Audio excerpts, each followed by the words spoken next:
સતીશભાઈ અને આમને બંને પગમાં ઘસારો હતો અને બેસવા ઉઠવામાં બહુ તકલીફ હતી, ચાલી પણ નહોતા શકતા. આજે આપણી દવા આયુર્વેદિકમાં બધી આપી એમને, ઘસારા માટેની આખી ટ્રીટમેન્ટ શરૂ કરી છે. 1 મહિનો થશે. હવે સતીશભાઈ જે છે ને, એ તકલીફ શું હતી સતીશભાઈ? તકલીફ તમને બાથરૂમ જ જઈ શકતો. બીજું શું થતું હતું? કે દુખતો હતા પગ બહુ, પરોઠી નહોતો વારી શકતો, હાલી નહોતો. અત્યારે 1 મહિનો થયો, કેટલું સારું? 90% સારું. ઓકે, હવે દુખાવો ઓછો થઈ ગયો? દુખાવો હાવ ઓછો. ઓકે, હવે તમારે બાથરૂમ જવામાં તકલીફ થાય? ના કોઈ જાય નહીં.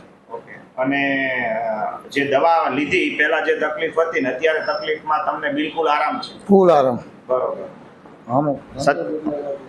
ધંધો બદલાયો, અમે બહુ આરામ મળી ગયો અત્યારે. સતીશભાઈને ઘસારામાં ઇમ્પ્રુવમેન્ટ આવી ગયું છે. અમે લગભગ 2 કે 3 મહિના હજુ દવા આપીશું અને પછી બિલકુલ એમને કોઈ જ ઘસારાનો પ્રોબ્લેમ નહીં રહે. આયુર્વેદિક દવા એવી છે કે જે આડઅસર નથી કરતી અને ધીમે ધીમે બિલકુલ ઘસારો મટાડી દે છે. જ્યારે આમાં ઓપરેશનની જરૂર અમે માનીએ છીએ કે હોતી જ નથી. સામાન્ય ઘસારો જે છે એ ફક્ત દવાથી જ મટી જાય છે અને 50% સુધીનો ઘસારો હોય, 60% સુધીનો જો આયુર્વેદિક સારવાર કરવામાં આવે અને જાનું બસ્તી કરવામાં આવે એટલે બિલકુલ સારું થઈ જાય છે.